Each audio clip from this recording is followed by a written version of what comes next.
খুবই গুরুত্বপূর্ণ একটা ভিডিও আজকে শেয়ার করতে যাচ্ছি। এই ভিডিওটা হচ্ছে আপনার লাইফে হইতে পারে most popular and most important একটা ভিডিও। সেটা কি, আমরা যে বিভিন্ন ধরনের বই বা বিভিন্ন ধরনের খাতা, যে খাতাগুলো আমরা ইউজ করি বসুন্ধরার, লাইক বিভিন্ন ধরনের ইউনিভার্সিটি, খাতাগুলো কিভাবে তৈরি হয়, আর উপরে যে কাভারটা আছে সেই কাভারটাই বা কিভাবে তৈরি হয়, আর কাভারটা যদি তৈরি হয় তাহলে আমরা কিভাবে বুঝবো যে 80টা পেজের জন্য কি পরিমাণের কভার নিতে হবে বা কি মাপের কভার নিতে হবে।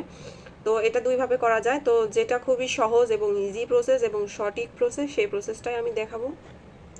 তো স্ক্রিনে দেখা যাচ্ছে আমার একটা টেমপ্লেট। এটা হচ্ছে পেপার ব্যাগ বুক। এটা হচ্ছে বই অথবা খাতার জন্য ইউজ করা যেতে পারে, তবে অ্যামাজন কেডিবির নাম কিন্তু আমরা সবাই শুনছি। তো অ্যামাজন কেডিবির ক্ষেত্রে এই টেমপ্লেটটা খুব বেশি প্রয়োজন। যারা এই টেমপ্লেটটা জানেন না কিভাবে টেমপ্লেটটা নিয়ে আসতে হয়, তারা অবশ্যই কমেন্ট করবেন, আমি টেমপ্লেটের ভিডিও দিয়ে দিব। তো এই টেমপ্লেটটা হচ্ছে মূলত একটা হচ্ছে 50 পেজের জন্য তৈরি করা হয়েছে, সেটা বই হোক বা খাতা। তো আমি এটা দিয়ে এখন খাতা তৈরি করে দেখাবো, খাতার যে উপরের কাভারটা আছে সেইটা তৈরি করে দেখাবো। তো তার জন্য আমি প্রথমে এই জিনিসটা লক করে নিচ্ছি, তারপর এটা বোঝাই দিব ভালো করে। তো এখানে যে লেখাগুলো আছে সবগুলো ডিলিট করে দিলাম। তো এখানে আর একটা কথা, সেটা হচ্ছে যে অ্যামাজন কেডিবির কিন্তু সাইজ 8.5/11। তো হচ্ছে এটা হচ্ছে অ্যামাজন কেডিবির মাপ। তো বিভিন্ন ধরনের মাপ থাকতে পারে বিভিন্ন কোম্পানি বা কোয়ালিটি অনুযায়ী। তো এখানে আমি কিন্তু স্ট্যান্ডার্ড কালার পেজ দিছি, অ্যান্ড হচ্ছে 50 পেজ, এবং পেজটা থাকবে হোয়াইট। আর বিভিন্ন ধরনের সেন্টিমিটার বা বিভিন্ন ধরনের মাপ এখানে দেওয়া আছে। আর কভার টেমপ্লেট হচ্ছে লেফট টু রাইট। তো ওকে, তো এগুলো সবগুলো আমরা রিমুভ করে দিলাম। এখানে কিন্তু বারকোড অথবা বা হচ্ছে বিভিন্ন ধরনের নাম, কোড বা কোম্পানির নাম এখানে শেয়ার করা যেতে পারে। তো আমি এই জায়গাটা আপাতত এরকমই রাখলাম, অথবা ডিলিট করে দিই, যেহেতু ভিডিও করতেছি বুঝতে সুবিধা হবে। তো প্রথমে কি করব, আমাদের ইমেজটা কিন্তু লক করা আছে। তো প্রথমে আমি আনলক করে নিলাম এবং আমি প্রথমেই টেমপ্লেটটা বোঝাই দেওয়ার চেষ্টা করি। টেমপ্লেটটা হচ্ছে এই যে এখানে কালো যে বর্ডারটা আছে, এটা কিন্তু হচ্ছে কাটিং বর্ডার, মানে হচ্ছে যখন আমরা কভারটা তৈরি করব তার যে একটা বাড়তি অংশ আছে এই অংশটা কেটে ফেলা হবে, যার জন্য কিন্তু এই সেফটি জোনটা দেওয়া হয়েছে। আর এই যে এখানে দেখা যাচ্ছে ডট ডট ডট, এটা কিন্তু খাতার সাইডটা, লাইক মানে যে কোনো খাতার যে এই পাশটা আছে এই অংশটা হচ্ছে এইটা। তো এটা হচ্ছে সেই অংশ। ওকে, তো আমি যদি এখানে একটা মনে করেন খাতার মধ্যে বিভিন্ন ধরনের ইউনিভার্সিটি দেওয়া থাকে, তো আমি যদি একটা প্রথম পেজের মধ্যে একটা ইউনিভার্সিটি দিই তাহলে কিভাবে দিব। তো এটা কিন্তু পিডিএফ ফাইল। তো আমি প্রথমে এটাকে সিলেক্ট করে নিয়ে দেখি এটা কোন সিচুয়েশনে আছে। তো মেইনলি আমরা কি করব, এটা হচ্ছে আমাদের ফ্রন্ট পার্ট অ্যান্ড এটা হচ্ছে ব্যাক পার্ট। কীভাবে বুঝবো, এখানে যে বারকোডের অপশন দেওয়া আছে, আর বারকোড কিন্তু কখনো ফ্রন্ট পেজে হয় না। তো আমি প্রথমে কি করব, এখান থেকে যে কোনো কালারের একটা রেক্টেঙ্গেল নিয়ে নিচ্ছি। ওকে, জাস্ট এই বরাবর এখানে কিন্তু ক্লিক করলে এই বরাবর একটা রেক্টেঙ্গেল চলে আসবে। ওকে, এবার কি করব, এটাকে অলটা প্রেস করে সমানভাবে এখানে এই রেক্টেঙ্গেলটা দিয়ে দিব। এবার কি করব, এবার হচ্ছে একটা যে কোনো ইউনিভার্সিটির পিক এখানে নিয়ে আসবো। তো আমি ঢাকা ইউনিভার্সিটির পিকটা নিয়ে আসলাম। ওকে, তো এটাকে একটু ছোট করতে হবে। তো এটাকে আমি শিপ চেপে ধরে ছোট করে নিলাম। তো এখানে দেখবো আমি কোন বরাবর রাখতে চাই, তো আরও ছোট করতে হবে। আর এটাকে সুন্দরভাবে এই বরাবর করে দিব, লাইক আমি এরকম চাচ্ছি। তো এক্ষেত্রে কি করব, তো ইমেজটা আর একটু জুম করে নিই। তো আমি ইমেজটা এই বরাবর রাখবো। এবার ইমেজটাকে আমি লক করে দিলাম। তারপর নিচে যে ব্যাক রেক্টেঙ্গেলটা নিচে আমি পিছনে, তো সেটাকে আমি ফ্রন্ট করে দিলাম। ওকে, এবার দুইটাকে যেটাকে লক করলাম সেটাকে হাইড করলাম। এরপর দুইটাকে সিলেক্ট করে নিয়ে ক্লিপিং মাস্ক করে দিলাম। ওকে, এটা কিন্তু আমাদের ব্যাক পার্টটা হয়ে গেল, ফ্রন্ট পার্টটা হয়ে গেল। এবার ব্যাক পার্টটা করব। ব্যাক পার্টে কী কী থাকে, তো আমি যদি এখানে আমি আর একটা কাজ করতে পারি, সেটা হচ্ছে যদি আমি ইউনিভার্সিটিটাকে দুইটা পেজেই দিতে চাই, সেক্ষেত্রে কিভাবে দিব, তখন আমরা এইভাবে দিব, দেখাচ্ছি আমি। মনে করেন আমি এটা 2 পেজের মধ্যেই দিয়ে দিব, তাহলে জিনিসটা সুন্দর হবে আর রেজুলেশনও খারাপ হবে না। তো ইমেজটাকে লক করে দিলাম, দিয়ে প্রত্যেকটা রেক্টেঙ্গেল পিছনে যেটা নিচে এটাকে আমি ফ্রন্ট করে দিলাম। ওকে, তারপর যেটা লক করলাম সেটা হাইড করলাম।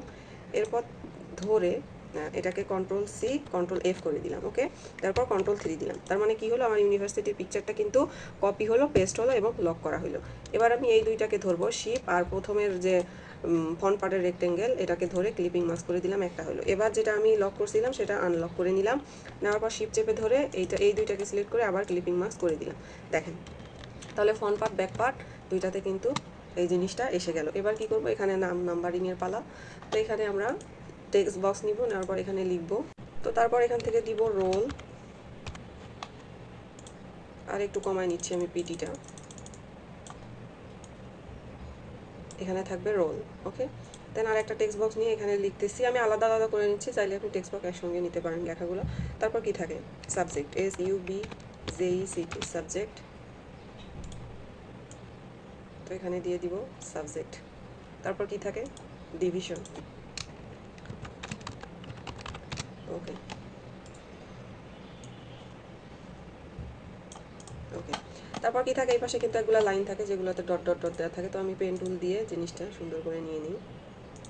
আচ্ছা, এটাকে স্টক করে দিব, অ্যান্ড স্টকটাকে একটু মোটা করে দিচ্ছি, অথবা চাইলে চিকন করে দেওয়া যায়। এবার আমি এই ডট ডটগুলো কীভাবে করব, এই যে এখানে ড্যাশ লাইনটাকে তুলে দিব, তারপর এখান থেকে লাইনটাকে কমাই দিলে কিন্তু ডট ডটগুলো সুন্দরভাবে বসে যাবে। ওকে, তারপর কি করব, এখান থেকে এটা ধরে অল্টা প্রেস করে সুন্দর করে বসাই দিব। সরি, আমি এক কাজ করি,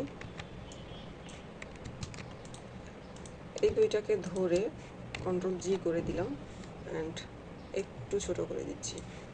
আচ্ছা, এরপর অল্টা প্রেস করে আনগ্রুপ করে দিই।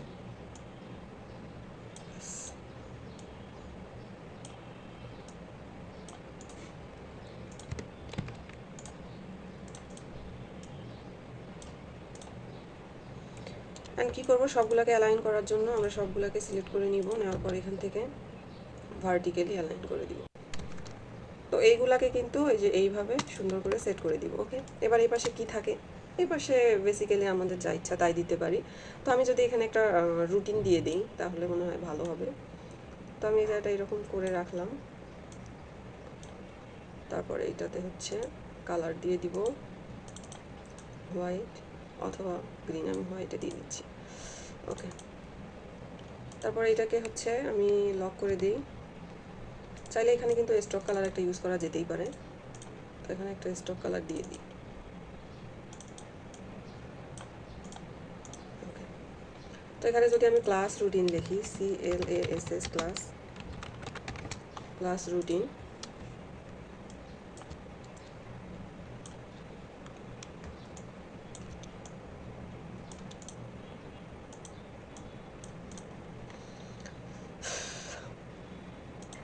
তো এটাকে আমি রেক্টেঙ্গেলে না দিয়ে এখানে একটা টেবিল দেওয়া যেতে পারে, কিন্তু সুন্দর একটা আইডিয়া।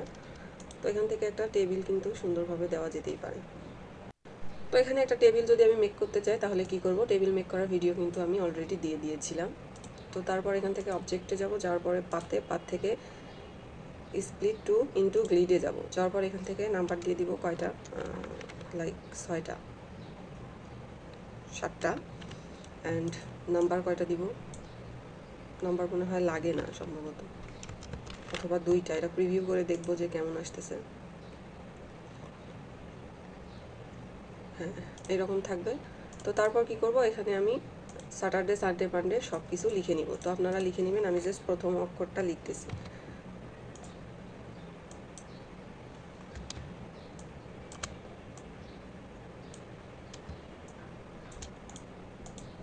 তো এরকম করে আপনারা প্রত্যেকটাতে কিন্তু ডেগুলা দিয়ে দিবেন, Saturday Sunday Monday Tuesday Wednesday Thursday and Friday. তো ওকে, তো এই পাশে কিন্তু টাইম বা যে কিছু আপনারা দিতে পারেন। তো আমার ভিডিওটা যেহেতু লং হচ্ছে, তো আমি খুবই শর্টকাটের মধ্যে দেখালাম। এটা হচ্ছে একটা 50 পেজের একটা খাতা। তো এরকম খাতা বিভিন্ন কোম্পানিতে যারা জব করে তাদের হয়তো এই ধরনের কাজগুলো করতে হয়, আর যারা করতে চাচ্ছেন বা কাজ শিখতে চাচ্ছেন তারা এইভাবে কিন্তু কাজটা করতে পারেন। আপনারা চাইলে এখান থেকে খাতার সাইডের কালার সব কিছু চেঞ্জ করতে পারেন। আর এখানে কি করবেন, এখানে চাইলে আপনারা সুন্দর একটা রেক্টেঙ্গেল বসায় দিতে পারেন, অথবা এগুলো ডিলিট করেও দিতে পারেন। এগুলো ডিলিট করে দিলেও কিন্তু কোনো সমস্যা নেই। ওকে, তো এখানে কিন্তু একটা বার কোড অবশ্যই দিয়ে দিবেন, অথবা কোম্পানি নেম। ওকে, তো এই